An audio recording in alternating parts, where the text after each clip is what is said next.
Ai kātira e hika mā, tēnā koutou. Tēnā koutou I runga I te kaupapa o tēnei rā, o tēnei pō. Ngā mihi nui ki o koutou kua taia tinana mai ki roto I tēnei whare e tēnei pō, nau mai, piki mai, kake mai. Koutou rā I takatū ai ki mui I tēnei whakāturanga I ngā haora moata nei I te rangi nei. Kei reira anō te kaupapa o te tāngai ki te whakātū hia mai te whakāturanga ki te ao marama e o rāna I tēnei wā. Nō reira, tēnā koutou mo te hunga I taia tinana mai I moa mai ngā hihi o tamanui tera. Nō reira, koutou mā, hara mai ki te puna mātauranga o Aotearoa, me te rua mahara o te kāwanatanga e tūtonu mai rā te taritai whenua e mihi kauake ki au koutou. E te minita, tēnā koe nau mai. E aku rangatira, e aku tapairu, e aku rangatira o tēnei wāhi, nei anō te mihi kauake me ki mo te awa e te tere nei ko te whanganui ātara, e tū nei ko te maunga o ahu mairangi, kai raro iho ko te awa e te tere ana, kai reira anō o te aki wai e mihi nei ki au koutou. Tēnā koutou, tēnā koutou, tēnā koutou. Welcome everybody. To those that, like me and a handful of others, arrived here at 4:30 this morning to actually open the Children's Holocaust Memorial, thank you for being with us and observing Te Atiawa Taranaki Whānui in full flight. It is their privilege to house you again tonight. I mentioned in my mihi there acknowledging our Minister, Tracey Martin. I'd also like to acknowledge, quite interestingly too, the number of dames. As I walked past the table, I was trying to remember all the dames that are here. Tēnā koutou ngā kahurangi. And also to Bill MacNaught, our National Librarian, Paul James, our CEO, Peter Murray, and all of our other senior leadership members that are here tonight. It is our privilege too to welcome all of you to this event. As I said, this morning was quite an apt occasion. I had said to my colleague Kura Moehu of Te Atiawa, the sorrow, the loss that's to my right hand side, possibly for the time being, possibly the best place for it to be housed for the next 6 months. So your attendance here tonight, in Māoridom we say, your mana and our mana, today is a culmination of all of that. And by the number of people, as I say, the table's now empty, which means everybody's got their name tags. So close to 150 people here. So thank you for your attendance. Thank you for being here, and thank you again looking towards the celebration of te whakamāharatanga o te parakura tamariki. Nō reira e aku nui, e aku rahi, tēnā koutou, a kātira hika mā tēnā koutou katoa. As it is with Māori tradition, I would sing, but I'm going to introduce you to the Rabbi sitting to my right-hand side, who's Ariel. He's actually going to sing my song and our song. And I do need to apologise. I'm going to exit stage left. Unfortunately, my nephew passed away this morning, so I'm now going to look after him and his family. So enjoy your night, enjoy the company of others, and we, i.e. te puna mātauranga, te rua maharo, te kāwanatanga and te taritai whenua, it is our privilege and our honour to house te whakamaharatanga o te parekura tamariki for the next 6 months. Nō reira, kia ora tātou katoa. Ariel tau.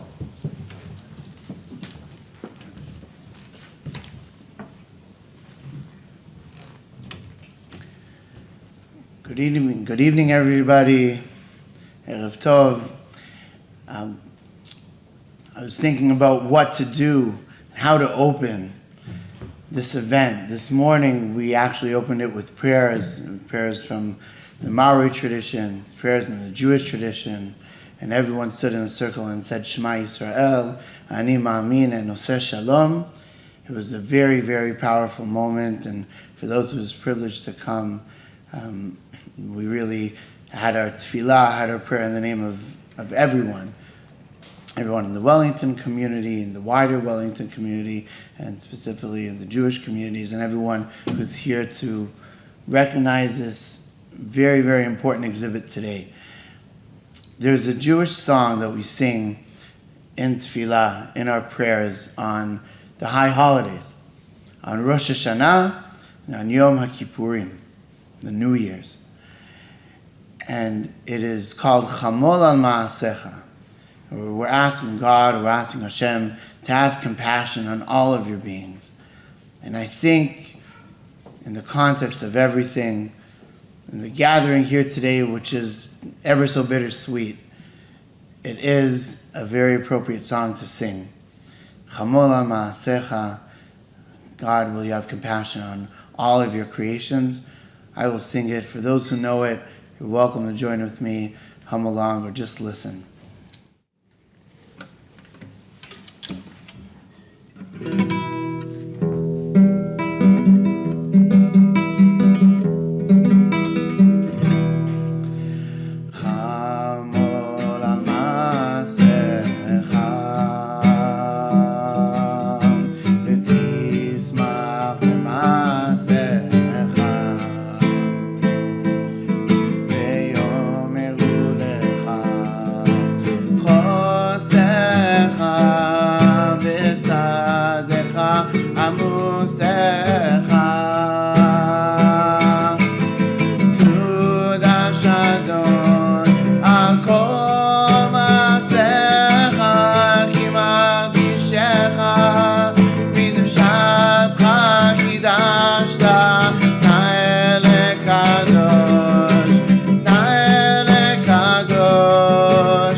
Kia ora koutou.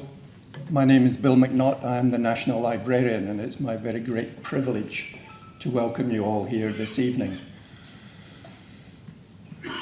I have a few housekeeping details to share with you, but I'd like to start just by acknowledging the significance of this memorial to the work of the National Library. It is our business to share knowledge, to share stories, and there is probably no greater story that needs to be shared than the stories that we have in this memorial.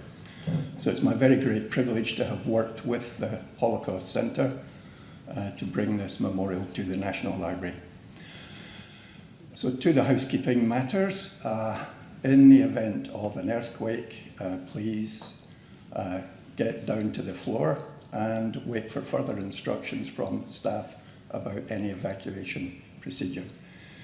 In the event of a fire alarm, and if you're asked to evacuate the building, please go out these front doors, turn right, and go up 100 metres to Rugby House, just up the street. And for smaller emergencies, the toilets are just past the exhibition there. It's now my very great pleasure to welcome our Minister for Internal Affairs, Minister for Children, and Associate Minister for Education. Please welcome the Honourable Tracey Martin.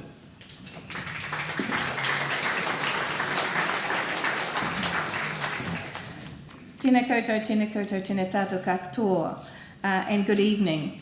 I'm honoured to be invited to open this very significant exhibition, the Children's Holocaust Memorial, the Button Memorial. It is fitting, I think, first as the Minister of Internal Affairs to be here because Bill is quite right. Part of our job is to hold the nation's history and to pass on the stories. So, and part of the people we have here, their story now has become part of our nation. So from that perspective, I'm pleased to be here as the Minister of Internal Affairs.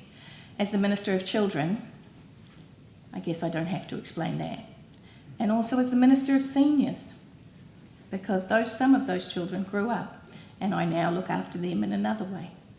And as Associate Minister of Education, with responsibility of making sure that around the well-being of children, strangely enough, which is one of my delegations I think that strikes me as most apt from being here this evening. So I'd like to welcome and acknowledge firstly the dames and the dignitaries. So I'm not going to try and name you all because I guarantee I'll miss a dame or I'll miss a dignitary. The board and volunteers of the Holocaust Centre of New Zealand, our Holocaust survivors who came to New Zealand after the war to start a new life and to find a safe haven in New Zealand, and who have made rich contributions to our country. And a warm welcome to the children from the Moriah Jewish Day School, some of who are here tonight. The Children's Holocaust Memorial is a unique opportunity to educate our country and our children about the Holocaust. A few years ago, I met some of the survivors now residing here in New Zealand at a different exhibition in Auckland. To hear their accounts, their childhood memories was particularly moving, both to acknowledge the terrible experiences that they had had and to recognise the incredible human spirit that had carried them forward. The memorial here is also incredibly moving. You cannot ignore the scale and horror it represents, and quite frankly, I just went through it and I cannot think about it in any depth to continue to do what I need to do here this evening. So I'll take that away with me. It is a tribute, a reminder, and I would hope a lesson in what we cannot allow to happen in any society.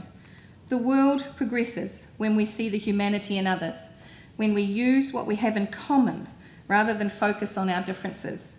The Holocaust Centre will be running an extensive school visit program during the memorial exhibition, and it will then undertake a major regional tour. My hope is that the children and adults who see the Button Memorial will reflect on what happened and think about how we can all make our society a better place today. We must remember and honour the survivors of the Holocaust. They witnessed and endured the very worst of inhumanity, but found the courage to survive and rebuild their lives. It's by sharing and understanding the lessons of the past that will help us to create a safer, better future. I will now read the Prime Minister's message. As you know, she is currently in Singapore, so couldn't attend this event.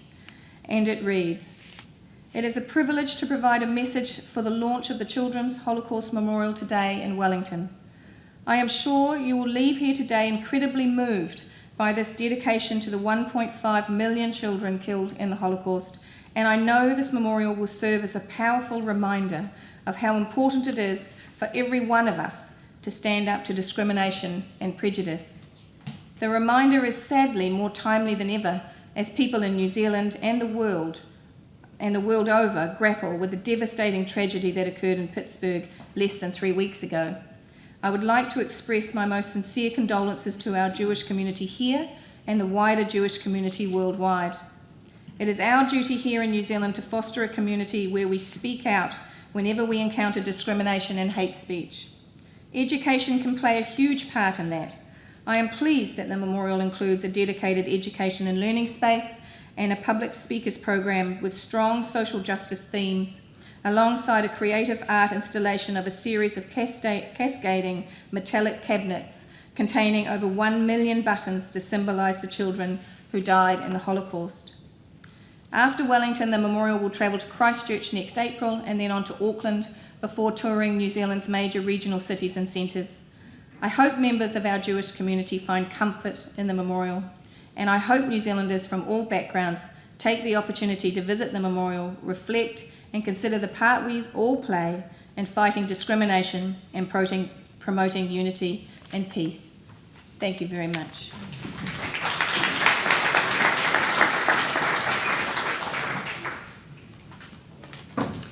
Thank you, Minister. My name's Dianne Davis. I'm Deputy Chair of the Holocaust Centre of New Zealand, and I have the hugest honour to introduce the Holocaust Centre of New Zealand Holocaust Survivor speakers at this launch event. First, I'd like to acknowledge our Chair, Jeremy Smith, who's provided an assured guiding hand for the Centre for the past 3 years and has provided huge energy and impetus into the Children's Holocaust Memorial. But probably even more importantly, Bob Narev and Vera Egermayer, our Holocaust survivors who are here with us today. Bob was born in Germany in 1935 and spent 2.5 years in Terezin concentration camp in Czechoslovakia. He came to New Zealand in 1947 with his mother, the only other survivor of his immediate family. Vera was deported to Terezin at the age of 4, separated from both her parents. She came to New Zealand in 1948 from Czechoslovakia at the age of 8, settling in Wellington along with her mother, father and baby brother. She's educated in Wellington, Clyde Key School, Wellington East Girls, my old school, and Victoria University. Both Bob and Vera have led rich and hugely productive lives, making significant contributions to New Zealand life and culture, as so many of our Jewish community have, particularly our Holocaust survivors. Bob was in practice for over 60 years as a barrister, solicitor, and public notary, has a long history of community involvement, which saw him recognised with a member of the New Zealand Order of Merit in 1998. He is a past president of the Auckland Hebrew Congregation and current chairman of the Auckland Holocaust Memorial Trust Board. His wife Frida is also a child survivor. Vera has had a distinguished international business, diplomatic and community career. She worked at the OECD in Paris for 25 years and in the early 1990s moved back to Prague, serving as New Zealand's honorary consul in Czechoslovakia, actually the Czech Republic would have been then, the Czech Republic, for which she was also awarded a member of the New Zealand Order of Merit. Vera is a founding member of the Holocaust Centre of New Zealand and for over a decade has played a leading role both in New Zealand and internationally in the realisation of this Children's Holocaust Memorial. She's founded a number of child survivor organisations and represented Holocaust child survivors internationally. Bob and Vera embody the very meaning and essence of the triumph of the Spirit. I'd like to ask Jeremy, our Chair, to say a few words.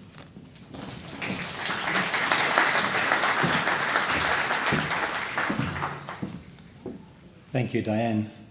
Shalom and welcome, honoured guests. And thank you for joining the Holocaust Centre this evening to launch this incredible memorial. The Holocaust Centre is about education, and our vision is, through testimony, experience and advocacy, the Holocaust Centre New Zealand aims to inspire and empower individuals to stand against prejudice, discrimination and apathy. I would like to welcome and acknowledge the survivors and their families here today. It is great that you can be here with us. I also want to welcome and acknowledge our Holocaust Memorial patron, Dame Joy Cowley, and to announce that she's written a book called 1.5 million Buttons, which we're in the process of getting published. So looking forward to that book being published and part of the memorial and exhibition. The Holocaust Centre is about volunteers. We're a volunteer-led organisation and have close on 50 volunteers who keep us going and allow us to deliver on all our projects. So I do want to thank and acknowledge all the volunteers who keep the Holocaust Centre going, and also a very special thank you to all the tens and hundreds of people who have been cleaning buttons for the last 2 years. It takes a lot of time to clean 1.5 million buttons, and I know these groups have been working incredibly hard in a very social and caring environment. I think each button gets a tremendous amount of love and attention and discussion as the ladies and men who are part of it solve the world's problems in the process. So a big thank you to you. I do need to thank the committee and the team that actually made this happen. Dianne Davis has led the team, Tom Rockman, Chris Harris, our education director, who's done an incredible job in pulling all the education pieces together, Sarah Williams, Mary Morris, who's been inspirational in finding all the bits and pieces to make it look fantastic, Alana White, who started the project off some time ago, Marlene Levine, Inga, who has just been inspirational in keeping this vision alive and going and making sure that we didn't forget and we continued to find the perfect place and perfect memorial for the children. Vera, thank you for being here and part of tonight. Matthias, when we first met you and said, please come and help us to design this memorial, I didn't for 1 second think this would be such a mammoth project for you, and the amount of time and effort and energy and caring and passion that you put into it and leading us on this incredible emotional journey. It's been amazing. The National Library, thank you for opening your venue up to us. It's the perfect location, and when we first thought about bringing the memorial here, we thought it was great, but you've helped shape it, you've helped form it, you've helped bring new ideas, and it's far better than it was when we first started. So thank you to your team. It's only fitting some of the sponsorship did come from Give a Little, so individuals giving, in effect, per button, supporting a child. But I've also got to thank our major sponsors. Without you, this dream would not have become a reality. At the Holocaust Centre, we've had an incredibly busy year, and I think a lot of our volunteers are a little worn out. We've had the Anne Frank travelling exhibition, Let Me Be Myself, and that's travelling around the country to 2020. So far, we've had 22,000 students through the exhibition and another 60,000 visitors to the exhibition. We've got a special project being led by David Schwartz and Boyd Clapp to translate the Anne Frank diary into Te Reo Māori, and hopefully that project will be ready to launch early in the new year. We're sending another 30 teachers to study at the Yad Vashem in January, and those teachers had their pre-departure seminar just last week. We had the Kristallnacht commemoration concert with the School of Music, the Wellington Orchestra and the National Orchestra, incredible concert. We've had over 3,000 people through our centre here in Wellington. We've had the Human Rights Speaker Series, a number of outreach programs. We upgraded our website and social media, and that's just a few of the projects we've undertaken. But this Children Holocaust Memorial is the biggest project we've taken on since the inception of our centre some 10 years ago. As it was said earlier, the inception and the plan came from the Moriah School in terms of trying to quantify for the children how many children died in the Holocaust. And they started collecting buttons, one for every child murdered. And it took 2 years to gather buttons from around the world, and each button has come with a story. Some just came in the post, others with letters of survival and death and tragedy and hope. And we've got books, and the letters have all been kept and stored. So it was an inspirational start. It then took us some time to find a venue or find the perfect design, and we've decided on something that can travel and move because we do want to take it around the country. So this inspiration has led us to the mantra that we're working on and standing by, and that's, how do I change from being a bystander to an upstander? How do I allow positive change one step at a time to tackle bullying, discrimination, lack of tolerance, or inclusiveness? And on the back of this as well, part of this, we're running a social justice speaker series starting in December as well. We are going to have school groups coming through the centre. And I'd also like to challenge businesses and embassies. If you want to bring a team together to just learn about the Holocaust, learn about the buttons, we'll provide educators, we'll provide survivors, we'll take you through. And then as a group, we can look and say, how do each one of us just become a better person? And how we actually do invoke change one step at a time. So I'd like to conclude and say, I'm an upstander. I believe that one person with determination and a GSD attitude can make a massive difference. And I got this from my mother, who some years ago, started a school in South Africa to help kids from the townships who, while schools were being boycotted, wanted to learn and didn't have an opportunity to learn. So she started a school at the local synagogue just as a short-term measure to provide a school and a place to learn. Now, some 38 years later, the school is still going, and we've educated thousands of children. So I'm an upstander because if not me, then whom? With that, I'd like to invite Bob Narev to come and speak to us.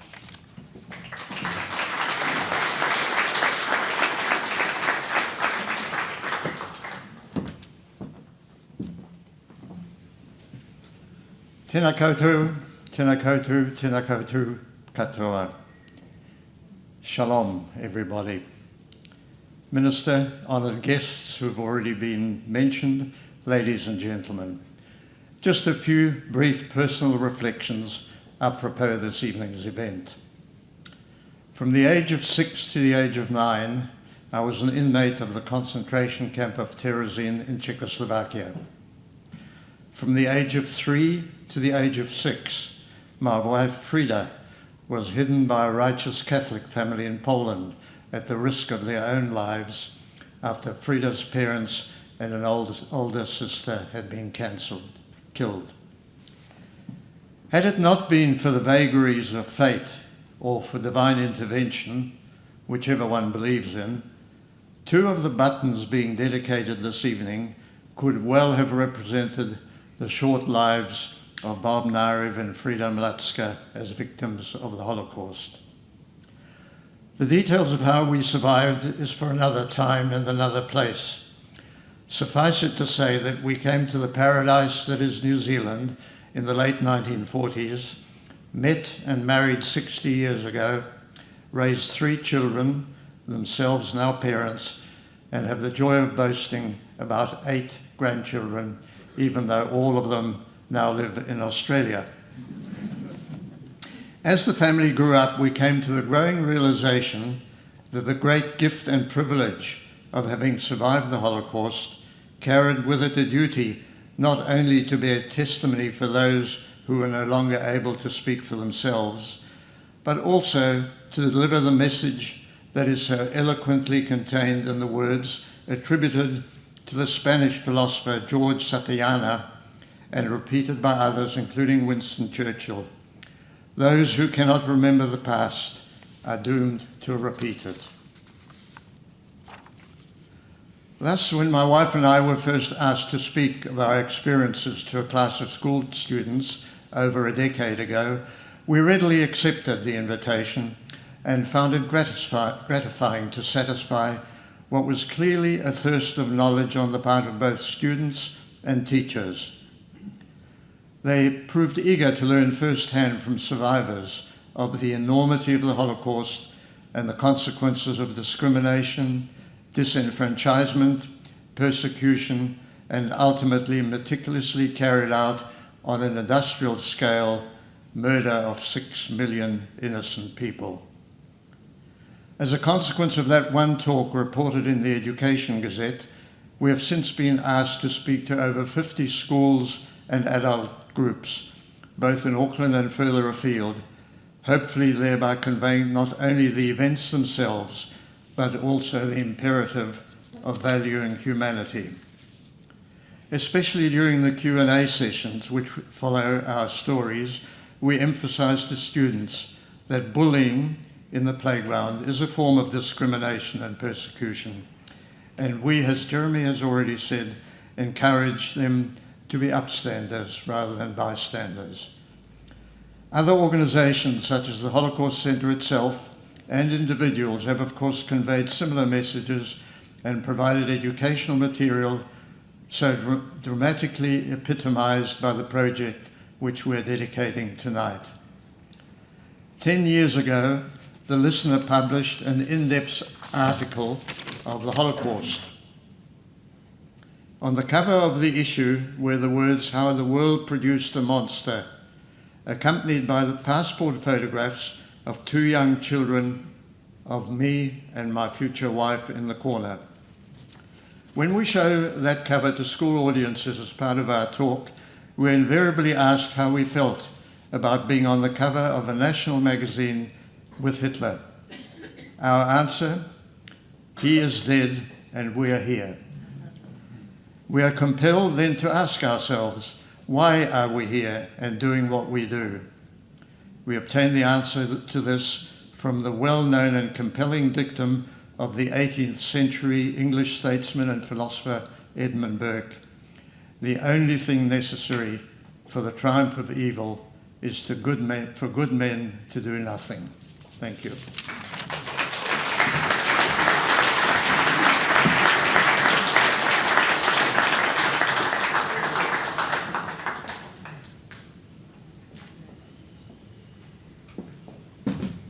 I'd like to now invite Vera to come to the stage. Thank you.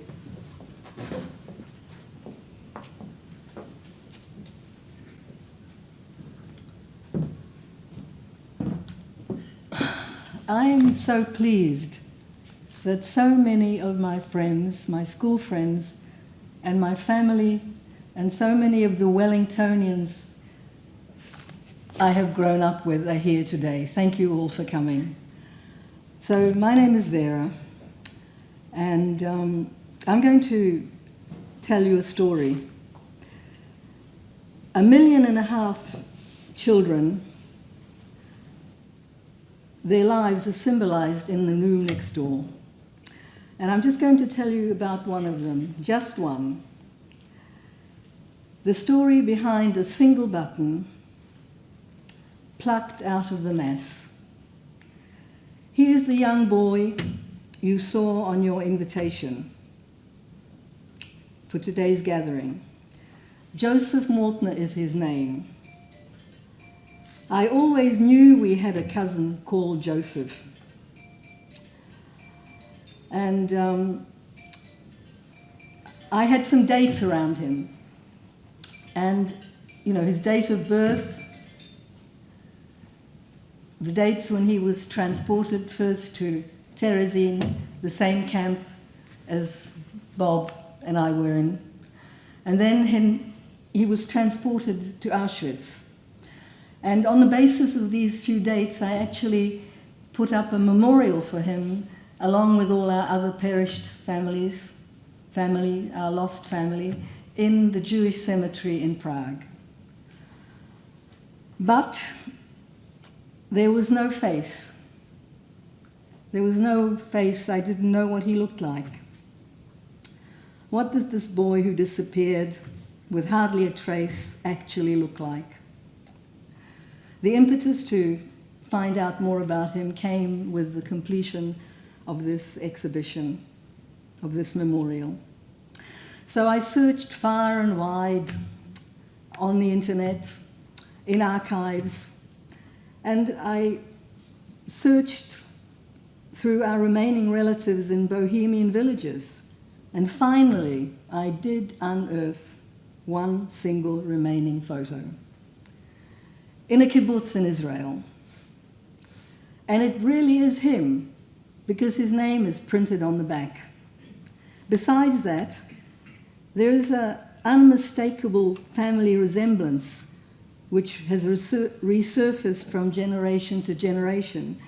And I sometimes see it when I see a passing glimpse of myself in a mirror.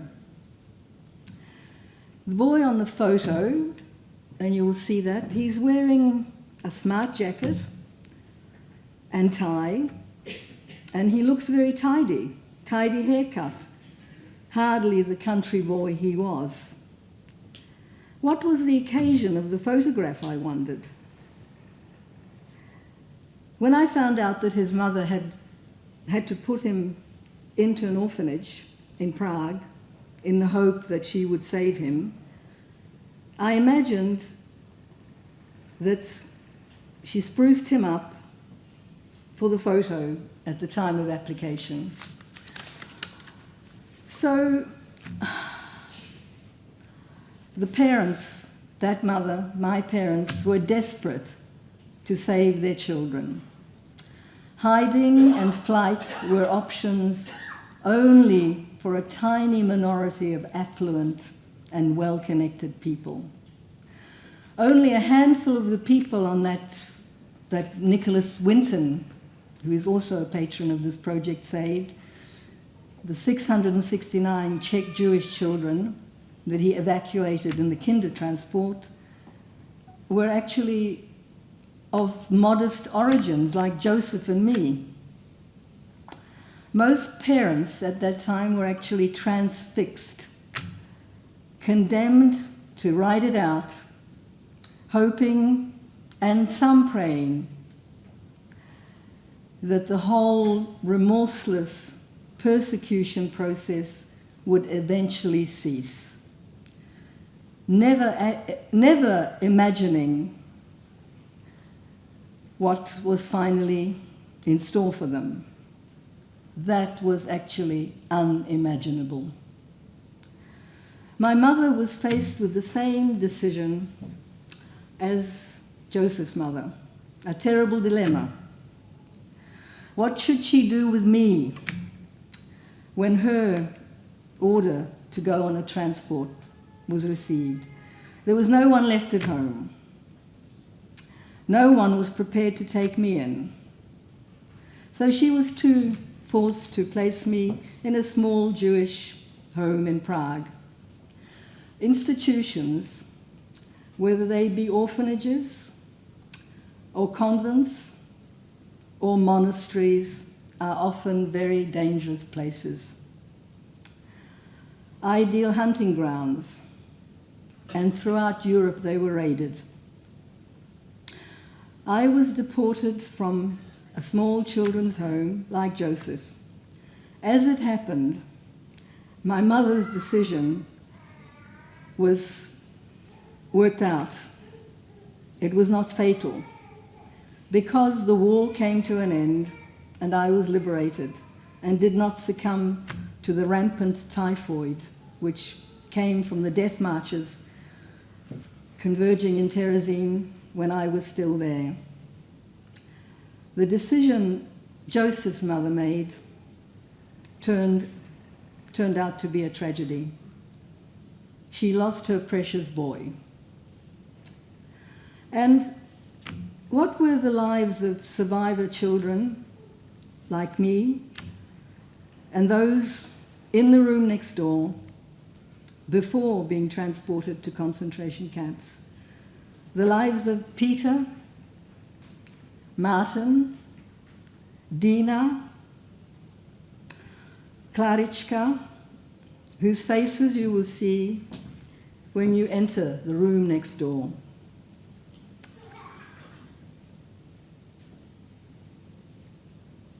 Whether we survived or not, all of us who were there in the terrible wartime those years when it was the worst place in the world to be a child, all of us were silent witnesses of our parents' hurt, humiliation, and powerlessness. That's what innocent children can feel too. I saw the yellow star on my mother's coat. I saw the playground gate close in front of me. I saw our neighbor cross to the other side of the street when my mother came by holding my hand. I saw my parents weep in desperation, both my parents. So I've been doing this work for many, many years, and I spoke to the Moriah children who were busy collecting the buttons, counting them. I spoke to them in 2010, and two of them are here. I hope you've met them, Benya and Ariel, children no more. And what I said at the time, and they've quoted it back to me, is something like this. In a time like the Holocaust, it's like being in a pitch black room. But every time someone does something nice for you, it's like them coming in and lighting a candle. You have to focus on the light. And that light is the light of kindness. The acts of kindness which keep us all going and which kept me going as a small child. I will never forget the unknown hands which reached down to help me as I struggled to do up my shoelaces, getting ready to climb in the train. I will never forget the gypsy woman who visited me in the children's home, bringing an apple. I used to think it was the apple that counted. Now I know it was the visit. So in her statement at the United Nations, our Prime Minister, who was at the end of September, Jacinda Ardern, also spoke about the need to pursue kindness in today's world. Such a simple word, such an enormous gift. And so I continue to search for Joseph. He's the one in the middle. You'll see him when you walk in. Small fragments of his life resurface. The orphanage from which he was deported is just a block or two away, a couple of tram rides from my flat in Prague. I have laid a stolperstein on the pavement at the entrance. I have found the two of Joseph's drawings, a part of the well-known collection of Terezin children's drawings held by the Jewish Museum in Prague.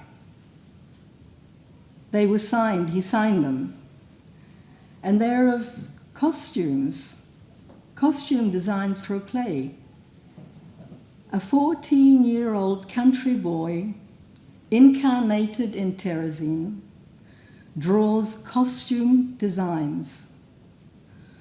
A pointed hat, a mask, a frilly collar. What could he have become if he had been allowed to live, if he'd been given a chance to live?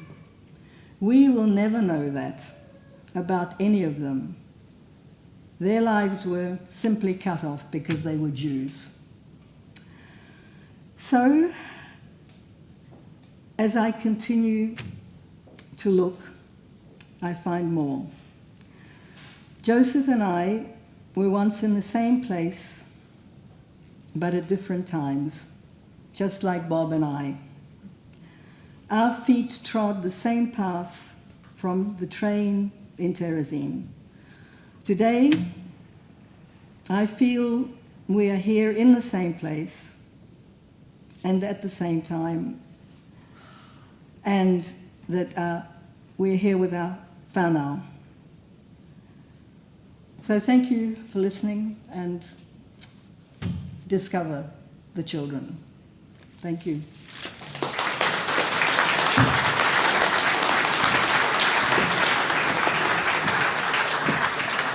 Thank you, Vera, and thank you, Bob. Before I open and let everybody go and explore the memorial and exhibition, I would like the Minister to formally open the exhibition by putting that final button into one of the boxes. After we've done that,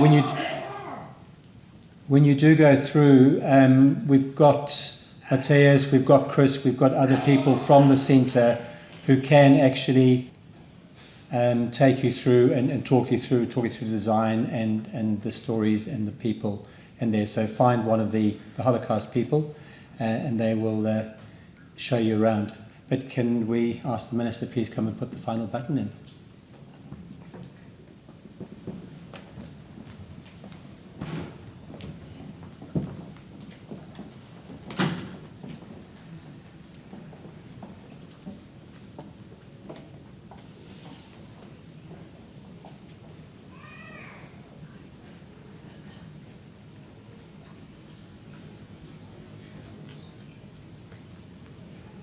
$1,499,999 plus 1.